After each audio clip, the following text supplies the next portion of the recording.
আসসালামু আলাইকুম। কি অবস্থা সবার? কেমন আছো তোমরা?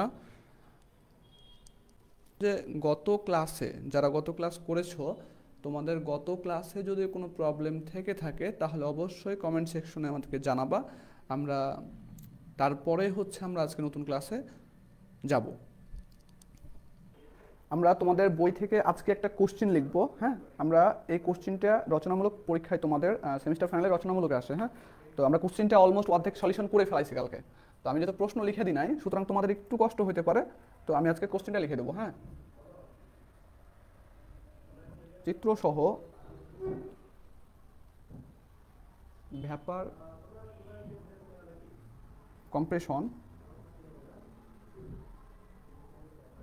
রেফ্রিজারেশন পদ্ধতির কার্যপ্রণালী লেখো।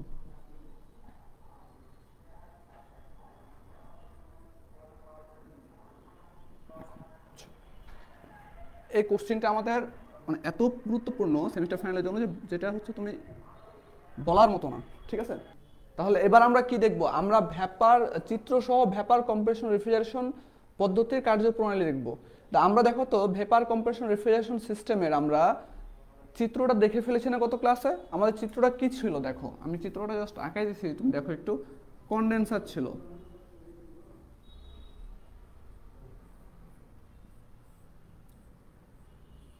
আমি এখানে কম্প্রেসার দিছিলাম। হ্যাঁ, কম্প্রেসার ছিল, এখান থেকে আমাদের এক্সপ্যানশন ভালভ ছিল একটা, আর এখানে ছিল আমাদের ইভাপোরেটর। হ্যাঁ, ইভাপোরেটর। ভাই, হুম, আমরা তালা দিয়ে যাচ্ছি, আপনি মরে গেলে আমাদের কোনো দোষ নাই। আচ্ছা, গেট আটকায় দাও তাহলে হবে। আমরা এখানে পয়েন্টগুলো ডিনোট করছিলাম। এটা 1 নাম্বার পয়েন্ট, এটা দিছিলাম এখানে আমাদের 2 নাম্বার পয়েন্ট, এটা দিছিলাম 3 নাম্বার পয়েন্ট, এটা দিছিলাম 4 নাম্বার, এবং এইখানে দিছিলাম আমরা দেখো এখানে দিছিলাম স্যাচুরেটেড ভ্যাপার। স্যাচুরেটেড ভ্যাপার, অথবা তোমার কোনো বইয়ে দেখবা যে এখানে স্যাচুরেটেড স্টিম বলা থাকতে পারে, কোনো বইয়ে স্যাচুরেটেড গ্যাস বলা থাকতে পারে। ঠিক আছে, একই কথা। এখানে দিছিলাম আমরা সুপার হিটেড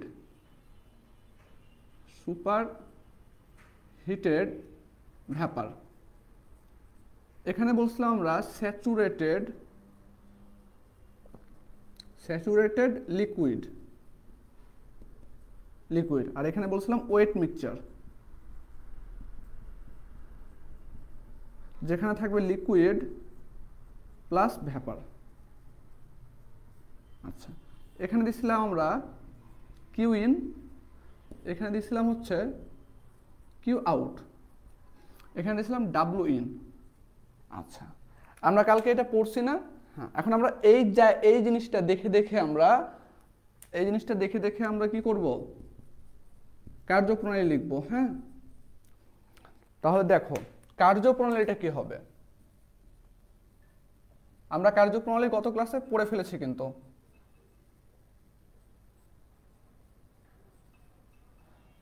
আমার এই 4টা কম্পোনেন্ট কি কি কাজ করে সেটা আমরা এখানে লিখব। তাহলে দেখো যে ভ্যাপার কম্প্রেশন রেফ্রিজারেশন এটা, তাহলে আমি যদি বলি ভ্যাপার কম্প্রেশন রেফ্রিজারেশন, এটাকে আমি সংক্ষিপ্ত ভিসিআর লিখলাম, ভ্যাপার কম্প্রেশন রেফ্রিজারেশন। ঠিক আছে, ভিসিআর কম্প্রেসর, এই যে কম্প্রেসর, এইটা আমাদের কি কম্প্রেশন না? কম্প্রেসর কি করতেছে? এইখান থেকে গ্যাসটাকে মানে সাকশন করতেছে না, মানে আমি নিজের ভিতরে নিয়ে ফেলতেছে। তো কি করে? সাকশন স্ট্রোকের সময় যখন তোমার এইটা কালকে বলছিলাম যে এখানটা যখন আস্তে আস্তে পেছনে মুভ করবে, তখন এর আয়তনটা বাড়বে, এখান থেকে গ্যাসটা এর ভিতরে পূর্ণ হবে। তাহলে এটাকে আমরা বলছি সাকশন। যখন আমি কোনো একটা জিনিস এখানে ঢুকতেছে, যখন এটা সাকশন বলতেছি, আবার যখন আস্তে আস্তে আমি প্রেশার ক্রিয়েট করতেছি, দেন এখান থেকে যখন আমরা বের করে ফেলতেছি, আমরা এক্সজস্ট বলি। হ্যাঁ, বা এক্সিট বলি। তো কম্প্রেসর কি করছে? সাকশন স্ট্রোকে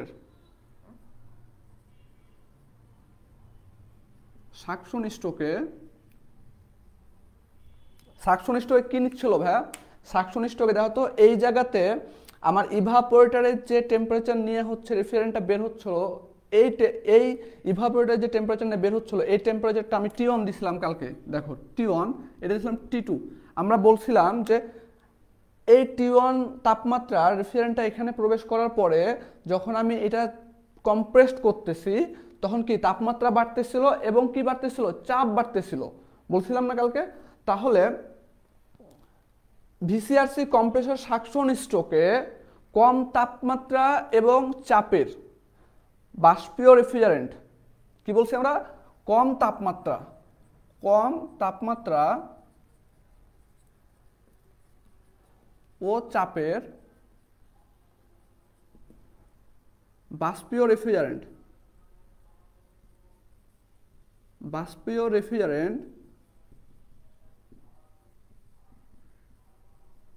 গ্রহণ করছে।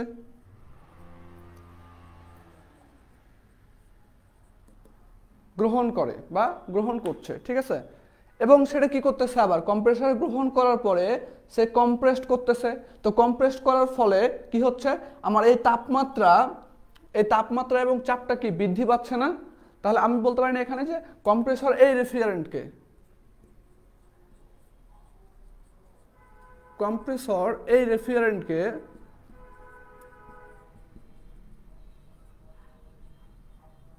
রেফ্রিজারেন্টকে কি করতেছে, চাপ কি করতেছে,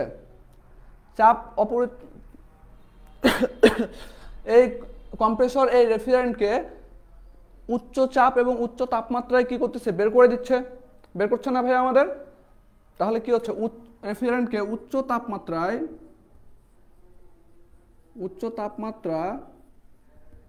ও উচ্চ চাপে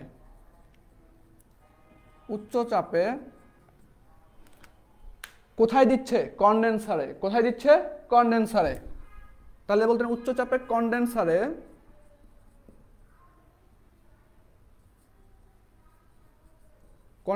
প্রেরণ করছে।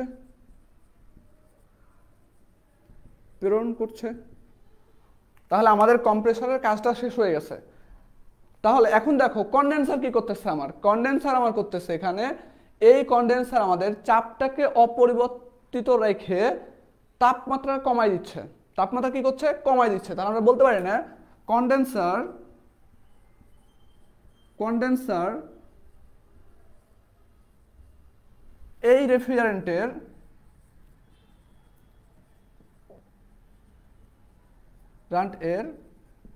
চাপ অপরিবর্তিত রেখে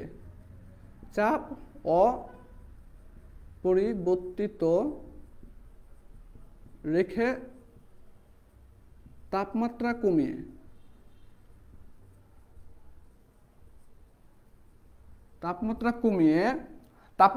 কোথায় পাঠাচ্ছে, বলতো একটু? তাপমাত্রা কমিয়ে এক্সপানশন ভালভে পাঠিয়ে দিচ্ছে না? এক্সপানশন ভালভে প্রেরণ করে। আচ্ছা, এতটুকু সবার ক্লিয়ার? এখন এই এক্সপেনশন ভালভ আমার কি করতেছে, এই উচ্চ চাপের, আমি এখানে যা শুধু তাপমাত্রা কমাইছি, কিন্তু আমি কি চাপ কমাই নাই। এই এক্সপেনশন ভালভ কি করতেছে, এই উচ্চ চাপের রেফ্রিজারেন্টটাকে চাপ কমিয়ে ইভাপোরেটরে প্রেরণ করতেছে। তাহলে বলতে পারি না আমাদের এক্সপেনশন ভালভ চাপ কমিয়ে, এক্সপানশন ভালভ এই রেফ্রিজারেন্টের, একটু সুন্দর করে লিখি, এই রেফ্রিজারেন্টের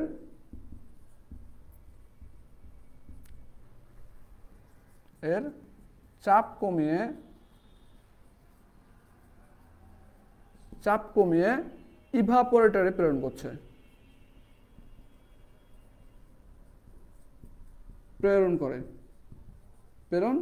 করে। এখন দেখো প্রেরণ করার পরে ইভাপোরেটর কি করতেছে, ইভাপোরেটর আবার ওই রেফ্রিজারেন্টের এখানে কি হচ্ছে, তাহলে ইভাপোরেটর কি করে, আবার ইভাপোরেটর ওই রেফ্রিজারেন্টকে তাপ দিচ্ছে।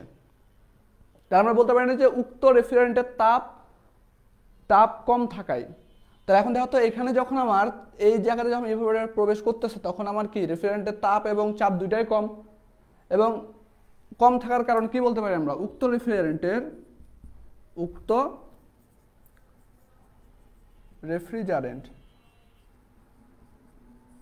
এর তাপ কম থাকায়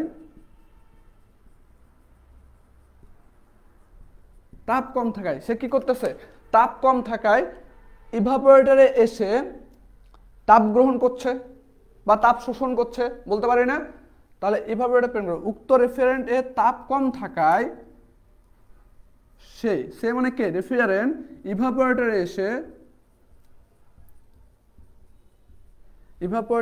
এসে কি করছে? আমরা এইখানে কন্ট্রোল ভলিউম দিছিলাম, মনে আছে? এখানে একটা কন্ট্রোল ভলিউম লিখছিলাম, কন্ট্রোল ভলিউম অথবা রুম অথবা যে কোনো, ধরো কয়েকটা মাংস, ধরো একটা আমি এখানে মনে করো একটা কোক দিয়ে দিছি, ঠিক আছে? আমি এই কোকটা ফ্রিজে রাখছি, তাহলে কি হতেছে? এর তাপমাত্রা বেশি আমার, তাহলে বেশি হলে কি হবে? যে ইভাপোরেটরে এসে কি বলছি আমরা? ইভাপোরেটরে এসে উচ্চ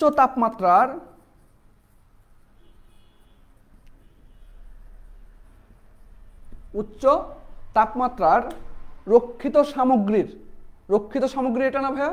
উচ্চ তাপমাত্রার রক্ষিত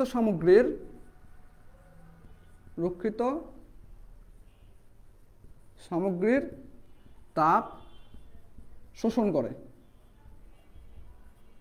করে তাপ যখন শোষণ করবে তখন কি হবে? আমাদের রেফ্রিজারেন্ট আবার বাষ্প হয়ে যায় না? বাষ্প হয়ে যায়, শোষণ করে বাষ্পীয় রেফ্রিজারেন্টে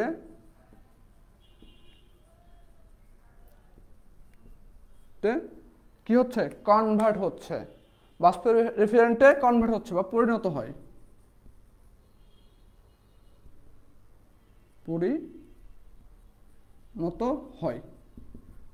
ঠিক আছে? এভাবে রেফ্রিজারেশন সিস্টেমটা চলতে থাকে। কি বললাম আমরা? এভাবে রেফ্রিজারেশন সিস্টেমটা চলতে থাকে।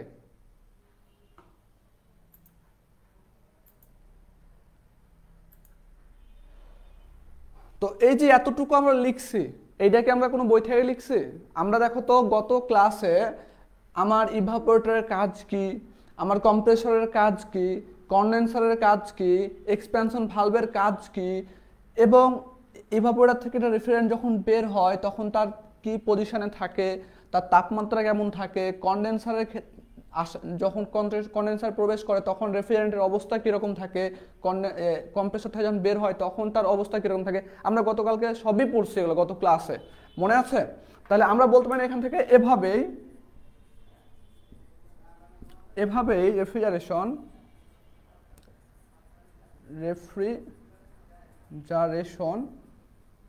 চক্র চলতে থাকে। আচ্ছা, এটাই হচ্ছে আমাদের কার্যপ্রণালী। ভ্যাপার কম্প্রেশন রেফ্রিজারেশন পদ্ধতির কার্যপ্রণালী হচ্ছে এটাই আমাদের। আচ্ছা, এইবার বলো আমাকে, আচ্ছা তোমরা যখন পরীক্ষা খাতায় লিখবা তখন তোমাদের এত কিছু দেওয়া লাগবে না, ঠিক আছে? এত কিছু দেওয়া লাগবে না। আমি জাস্ট লিখছি কি জন্য? যাতে তোমরা হচ্ছে দেখে এটা লিখতে পারো। তাহলে এখন আমাকে বলো যে এই যে এতটুকু আমি বুঝাইলাম, এখানে কোথাও কারো কোনো কোশ্চিন আছে কিনা একটু আমাকে জানাও।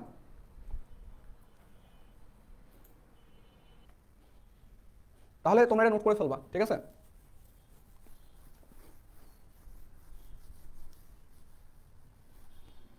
আমাদের পিএইচ ডায়াগ্রাম দেখতে হলে আমাকে এই ব্লক ডায়াগ্রামটা মাথার ভিতর রাখতে হবে, আর এই ব্লক ডায়াগ্রামটা হচ্ছে একবারে মাথার ভিতরে সেভ করে রাখবা, ঠিক আছে?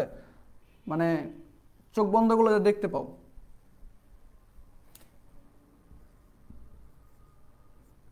লিকুইড। আচ্ছা, আমাদের এখানে হচ্ছে টোটাল তোমার একটা, দুইটা, তিনটা, চারটা কম্পোনেন্ট আমাদের। তো চারটা কম্পোনেন্টের ভেতরে আমাদের এখানে টোটাল 4টা প্রসেস কাজ করতেছে। তা আমরা প্রসেস নিয়ে ডিপলি যাব না, প্রসেস আমরা ইঞ্জিনিয়ারিং থার্মোডাইনামিক্সে পড়বো, ঠিক আছে? তো আমাদের এখানে টোটাল 4টা প্রসেস কাজ করতেছে। তো কি কি প্রসেস কাজ করতেছে আমি একটু তোমাদের লিখে দিই এখানে। আরেকটা বিষয় বলে দিই তোমাদের, আমরা কম্প্রেসর এইভাবে আঁকাইছি, তো বিভিন্ন বই কিন্তু কম্প্রেসর অন্যভাবে আঁকাইতে পারে। কম্প্রেসরের কাজ কি? কম্প্রেসড করা। তো কোনো কোনো বই দেখবা যে কম্প্রেসর এভাবে আঁকানো আছে, এভাবে আঁকানো আছে, ধরো এভাবে কম্প্রেসর আঁকানো আছে, ঠিক আছে? বা কোনো কোনো বই এভাবে দেওয়া থাকবে ডাব্লু ইন। তো এখন আমার কম্প্রেসড কি করতেছিল, ইভাপোরেটর থেকে আমার বাষ্পটাকে নিয়ে আস্তে আস্তে কমাই ফেলতেছিল না? তো দেখো এই জায়গার আয়তন আর এই জায়গার আয়তন, এই জায়গায় বড় এই জায়গায় ছোট না? তাহলে আমি হচ্ছে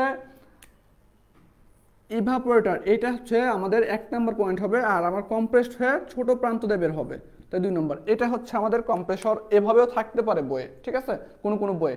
সো প্যারানোর কিছু নাই।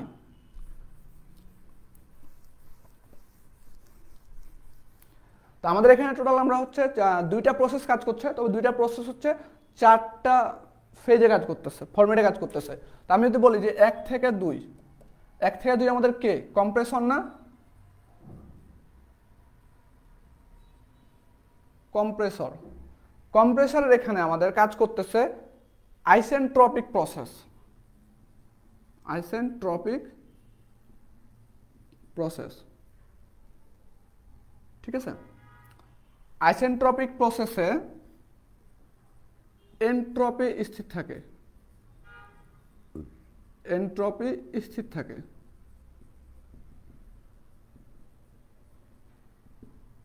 থাকবে, ঠিক আছে? তুমি এটাকে আইসেন্ট্রপিক প্রসেসকে আরো নাম আছে, অ্যাডিয়াব্যাটিক প্রসেস বলতে পারো, তুমি হচ্ছে রুদ্রতাপীয় প্রক্রিয়া বলতে পারো, ঠিক আছে? এবার তাহলে আমার কম্প্রেসরের কাজ শেষ। এন্ড কনডেন্সার কত?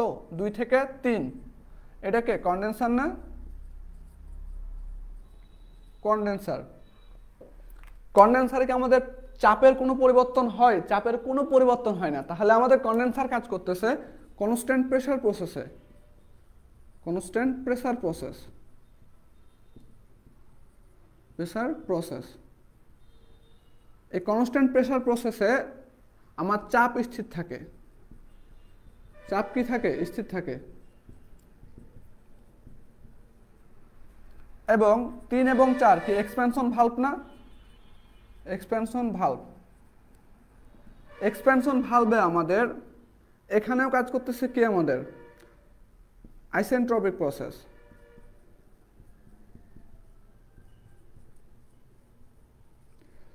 ঠিক আছে? এই আইসেন্ট্রপিক প্রসেসে কি বলছিলাম? এন্ট্রপি স্থির থাকবে, ঠিক আছে? এখন কোনো কোনো বইয়ে তুমি হয়তো পাইতে পারো কোনো একটা সময় যাওয়ার পরে, তোমাদের হচ্ছে হকের বই বা টেকনিক্যাল প্রকাশনীর বইয়ে এগুলোতে নাই, এগুলোতে আইসেন্ট্রপিক বা হচ্ছে তোমার রিভার্সিবল অ্যাডিয়াব্যাটিক প্রসেস বা অ্যাডিয়াব্যাটিক প্রসেস দেওয়া থাকবে, বা রুদ্রতাপীয় প্রক্রিয়া দেওয়া থাকবে। আবার কোনো কোনো জায়গাতে তুমি এক্সপেনশন ভালভের ক্ষেত্রে যদি তুমি হায়ার এডুকেশনের বই দেখতে যাও তাহলে ওখানে থ্রটলিং প্রসেসও বলা থাকতে পারে, ঠিক আছে? 4 এবং 1, 4 1কে ইভাপোরেটর নাম, এখানে আমাদের কাজ করবে ইভাপোরেটর, এখানে কাজ করবে কনস্ট্যান্ট প্রেসার প্রসেস।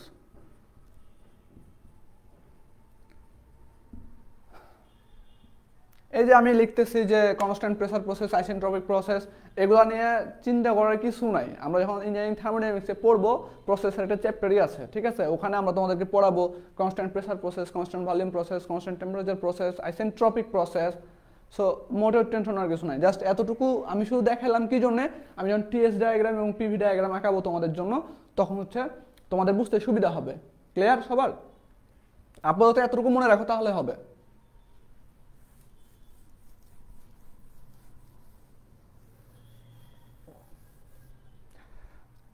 এইবার আসো, আমাকে এতটুকু বলো যে ইভাপোরেটরে যখন আমরা ইভাপোরেটরে কি ঢুকতেছে আমাদের? লিকুইড এবং ভ্যাপার রেফ্রিজারেন্ট ঢুকতেছে, সে হচ্ছে স্যাচুরেটেড ভ্যাপার হয়ে বের হচ্ছে। এখানে আমাদের ফেজ পরিবর্তন করছে না, তরল থেকে তোমার লিকুইড থেকে কি ভ্যাপার হয়ে যাচ্ছে, বা হচ্ছে তোমার তরল থেকে গ্যাস হয়ে যাচ্ছে, তাহলে এখানে ফেজ পরিবর্তন করতেছে। এখানে দেখো আমাদের গ্যাস সুপারহিটেড ভ্যাপার, বা আমি যদি বলি যে গ্যাসীয় রিফ্রিজারেন্ট ঢুকতেছে বা বাষ্পীয় রিফ্রিজারেন্ট ঢুকতেছে, এখান থেকে লিকুইড বের হচ্ছে, লিকুইড রেফ্রিজারেন্ট বের হচ্ছে, তাহলে এখানেও ফেজ পরিবর্তন করতেছে, ঠিক আছে? তো এখন পিভি যদি আমরা বলি যে টিএস ডায়াগ্রাম বলি, আমি এটা হচ্ছে আমি ধরলাম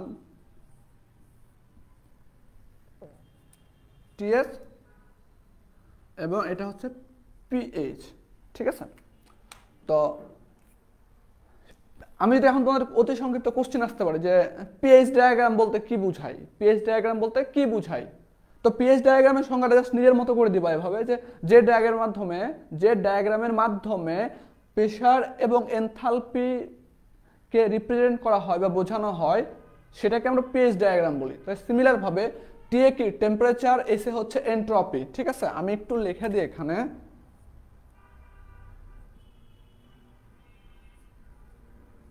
এন্ট্রপি, এটা হচ্ছে এনথালপি,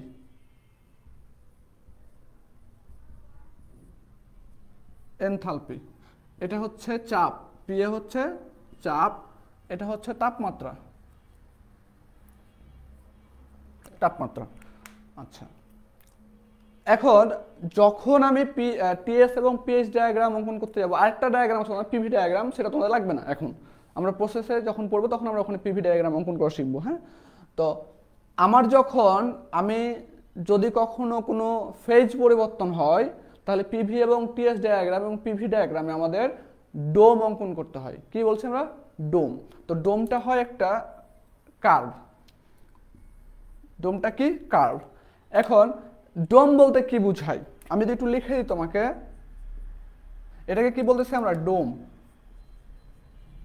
ডোম, ডোম একটি ক্লোজড কার্ভ, ক্লোজড কার্ভ, ঠিক আছে। যখন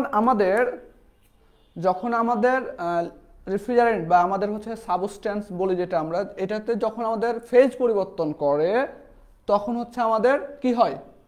ডোম অঙ্কন করতে হয়। ক্লিয়ার? মনে থাকবে? কিছু বুঝতে পারতেছি না। আচ্ছা, কোথায় বুঝতে পারতেছো না বলো। আচ্ছা, আমি এটা মিশাই দিচ্ছি তোমাদের আগে।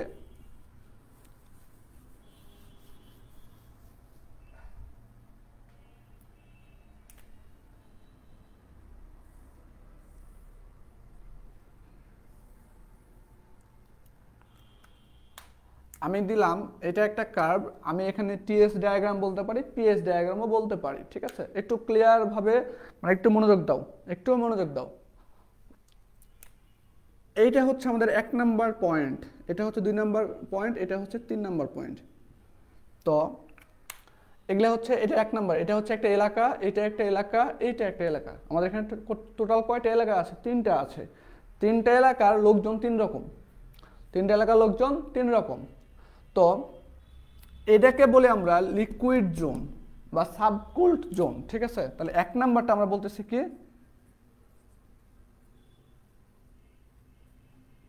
সাবকোল্ড জোন। 2 নাম্বার বলতেছি আমরা, 2 নাম্বারটা কি আমাদের? এটা হচ্ছে ওয়েট জোন, ওয়েট জোন অথবা ওয়েট জোনই দাও। 3 নাম্বারটা হচ্ছে আমাদের সুপারহিটেড জোন,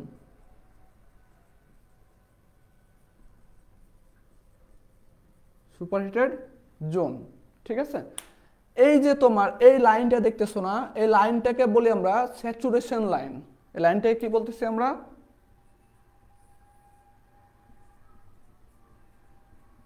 স্যাচুরেশন লাইন, ঠিক আছে। কারণ স্যাচুরেশন লাইন আমরা এটা বলতেছি। 1 নাম্বার পয়েন্টে এইখানে যখন কোনো একটা আমি ধরো আমি একটা জাস্ট দাগ দিচ্ছি, হ্যাঁ, এটা তোমাদের লাগবে না এখন। যদি আমি এখান থেকে শুরু করি, আমি যদি এইখান থেকে শুরু করি তাহলে এইটা হচ্ছে এই পজিশনের রেফ্রিজারেন্টটা, আমি যে রেফ্রিজারেন্ট ফ্লো করতেছিলাম এই পজিশনের রেফ্রিজারেন্টটা আছে আমাদের কিসে? লিকুইড অবস্থায় আছে, ঠিক আছে, সাবকোল্ড লিকুইড। যদি আমি এই পজিশনে চিন্তা করি, লিকুইডটা যখন এই পজিশনে থাকবে তখন আছে আমার লিকুইডটা, এটা কি স্যাচুরেশন লাইনের উপরে আছে, তার মানে এটা হবে স্যাচুরেটেড লিকুইড। এটা কি হবে? Saturated liquid. যখন আমি এই পজিশনে চিন্তা করব তখন এই পজিশনগুলোতে হবে আমার এই ডোমের ভিতরে এই যে পজিশন, এই পজিশনে থাকবে তোমার লিকুইড প্লাস ভ্যাপার, মানে রেফ্রিজারেন্টের কিছু অংশ ভ্যাপারে পরিণত হবে, কিছু অংশ লিকুইডে পরিণত থাকবে, ঠিক আছে। যখন এই পজিশনে থাকবে আমার, এটাও স্যাচুরেশন লাইনের উপরে, তখন আমি এটাকে বলতেছি স্যাচুরেটেড ভ্যাপার। এই পজিশনে তখন আমার রেফ্রিজারেন্টটা স্যাচুরেটেড ভ্যাপার। যখন এই পজিশনে থাকবে তখন বলতেছি আমরা এটাকে সুপারহিটেড ভ্যাপার। যখন রেফ্রিজারেন্টটা এই পজিশনে তখন বলতেছি আমরা সুপারহিটেড ভ্যাপার। ওকে, এখন এইটা ডোম বলতেছিলাম। ডোমটা হচ্ছে আমাদের একটা ক্লোজ কার্ভ, ঠিক আছে? যখন আমাদের কোনো রেফ্রিজারেন্ট বা কোনো সাবস্ট্যান্সের আমার ফেজ পরিবর্তন করে তখন আমরা ডোম অঙ্কন করি, ঠিক আছে? এখানে একটা পয়েন্ট থাকে, এটাকে আমরা বলি ক্রিটিক্যাল পয়েন্ট। ক্রিটিক্যাল পয়েন্ট, ওকে। ক্রিটিক্যাল পয়েন্টের বাম পাশেরটা হচ্ছে আমাদের লিকুইড জোন, ক্রিটিক্যাল পয়েন্টের ডান পাশটা হচ্ছে আমাদের ভ্যাপার জোন। এতটুকু সবাই ক্লিয়ার হয়েছে কিনা বলো? এতটুকু যদি ক্লিয়ার হও তাহলে পিএইচ এবং টিএস ডায়াগ্রাম তোমরা নিজেরা আঁকতে পারবা ইনশাল্লাহ। এতটুকু সবার ক্লিয়ার? এবার আমরা পিএইচ দেখব। কি দেখব? পিএইচ।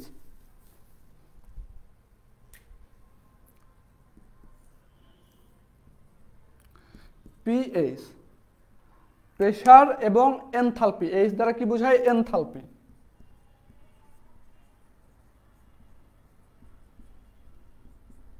এনথালপি আর পিএ বোঝায় প্রেসার বা চাপ। ওকে, তার আমার এটা এখানে কি ডোম আঁকতে হবে। এই ডোমটা একটু এরকম কার্ভ হবে। এই ডোমটা কি হবে? এরকম কার্ভ হবে। তাহলে এখন বলো আমারে, এই জায়গাতে আমার এনথালপি হচ্ছে আমাদের এনট্রপি, এনথালপি আমরা ইঞ্জিনিয়ারিং থার্মোডাইনামিক্স যখন পড়বো তখন একবারে ফুল ক্লিয়ার করে ফেলবো ওখানে। হ্যাঁ, আপাতত এতটুকু মনে রাখো তাহলেই হবে। তো আমাদের বলছিলাম যে ইভাপোরেটর এবং কন্ডেন্সার দুইটা কি থাকবে? Constant pressure. কি থাকবে? Constant pressure. তাহলে আমি যেটা কনস্ট্যান্ট প্রেসার লাইন দিলাম, ধরো এই পর্যন্ত একটা দিলাম, এটা তোমাদের কনস্ট্যান্ট প্রেসার লাইন, ঠিক আছে? আমি নাম্বারিং করতেছি না কিন্তু, এক থেকে শুরু করব। এক নাম্বারে কি ছিল? Saturated vapour. এটার ক্ষেত্রে ক্রিটিক্যাল পয়েন্ট এই জায়গাতে, এই জায়গাতে ক্রিটিক্যাল পয়েন্ট। হ্যাঁ, স্যাচুরেটেড ভ্যাপার। স্যাচুরেটেড ভ্যাপার কোন জায়গা? এই জায়গা। তো এটা হচ্ছে কি এক। যখন আমি এখানে কম্প্রেসড করতেছি তো আমার সুপারহিটেড ভ্যাপার বের হচ্ছে। তো সুপারহিটেড ভ্যাপার কি এই লাইনে হবে? একটু বাইরে হবে না? ধরো এই পর্যন্ত দিলাম, তাহলে এটা আমি একটু বাড়াই দেবো। এই যে এটা হচ্ছে 2 নম্বর পয়েন্ট। দেখো তো এই জায়গাতে রেফারেন্টটা সুপারহিটেড, কারণ এই লাইনের বাইরে সুপারহিটেড। তুমি যদি এটা যদি এখানে না দিয়ে তুমি বলো ভাই আমি এখানে দিব না, আমি আরেকটু বাড়াই দেবো এই দিক, তাও পারবা, কোনো সমস্যা নাই। ওকে, এইদিকে যেখানে দাও তুমি তুমি যদি বলো ভাই আমি এখানে দিব, আমার এই জায়গা দিব, এটাও সুপারহিটেড জোন। ওকে, সো কোনো প্যারা নাই, তুমি যেখানে মন চাই দিতে পারো।